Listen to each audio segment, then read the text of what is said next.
Candace. I just got a phone call that the parole lady is coming to the house today. She called me and told me she's going to be here in an hour.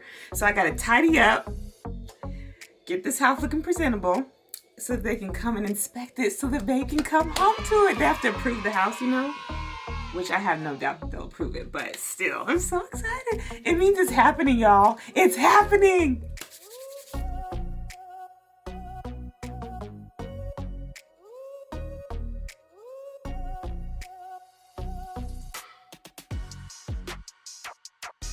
So y'all, they just left.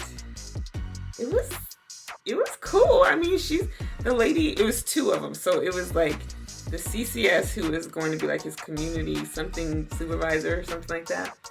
And then she had like her backup, who was a full-on police officer. Both of them were. They came in here with their bulletproof vests on, their guns on their hips. I was like, oh, y'all serious? Okay. So she came in, she gave me a packet that kind of went through and reviewed all of like the program rules. Can't have anybody with alcohol, or can't have any alcohol, drugs, weed, any of that in the house while he's here. Can't have people that aren't approved to come here. They have to be approved before they can come to the house. And then we have to keep a log of everybody who comes in. He has to send out his weekly like schedule a week in advance. So if someone called us and said, hey, can y'all come out to dinner tonight? No, we can't, because we have to get it approved a week in advance. And then they did like a walk through the house. The other cool thing was that she kind of like was asking me questions like, have you guys talked about, you know, how you guys are going to live together after not living together before. And I told her, like, you know, we got little glimpses with the trailers. And then we both know that, like, we're particular about certain things. So we'll just kind of have to work on it. But, like, I have my space, and then he'll have downstairs, so we can have built-in, you know, separate corners if we need to. And then also our schedules are opposite. So we'll have some also built-in breaks too. Then she asked, like, you know, have you guys thought about counseling? What are your weaknesses, or what are his strengths? What are his weaknesses? What do you think he'll contribute to the household? Like, she seemed to want to get kind of a good picture of what we will be like together. And I think just too, me having the background with the work that I do, like all of the questions she asked me were questions that I would ask like prospective clients. Like just kind of to check the temperature, see if this is a good setting.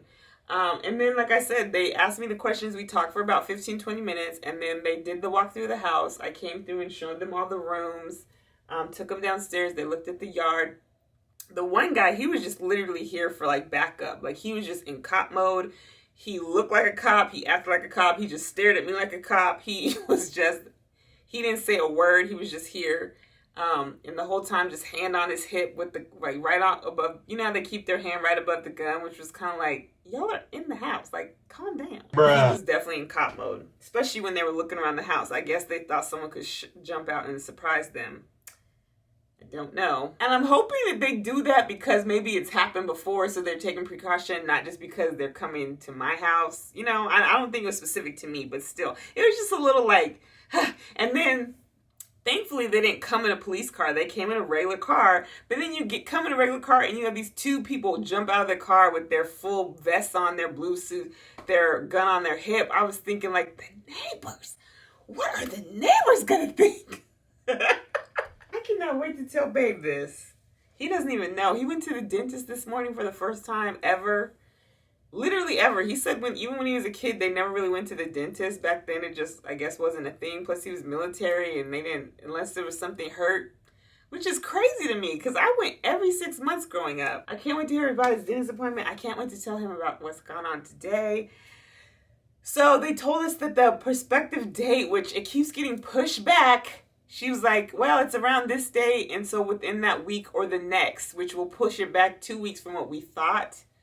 So it could be early February. I wanted to know. I asked her, like, well, when will we know for sure? Because I want to take some time off.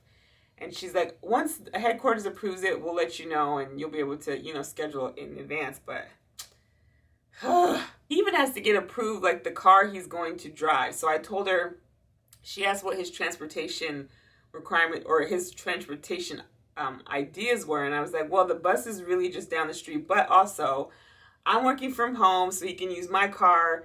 Then also, he's been saving his money so he can buy his own car. He's getting his driver's license on the 29th of December.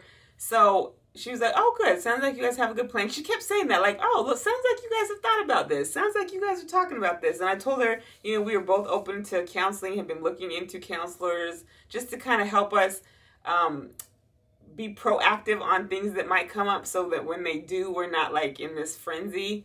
And she was like, well, please share the name, share the information, because I'd love to get other people to do that too, or, share the resource, which I think's cool.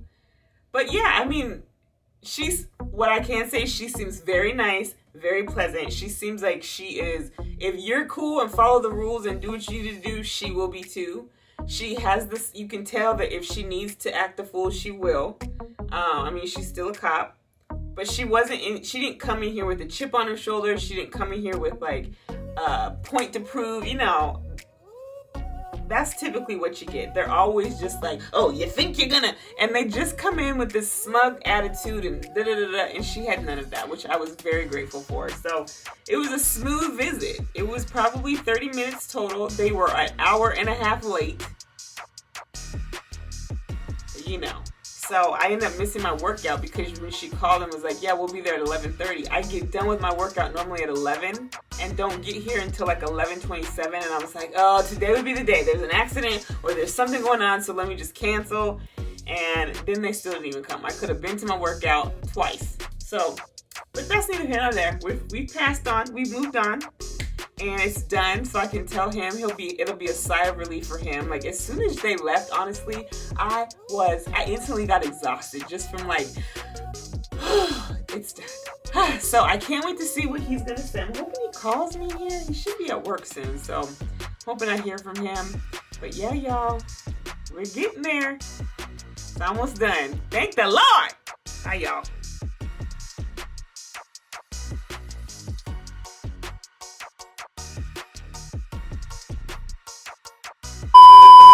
But yeah, y'all, we're getting there. It's almost done. Thank the Lord. Bye, y'all. No.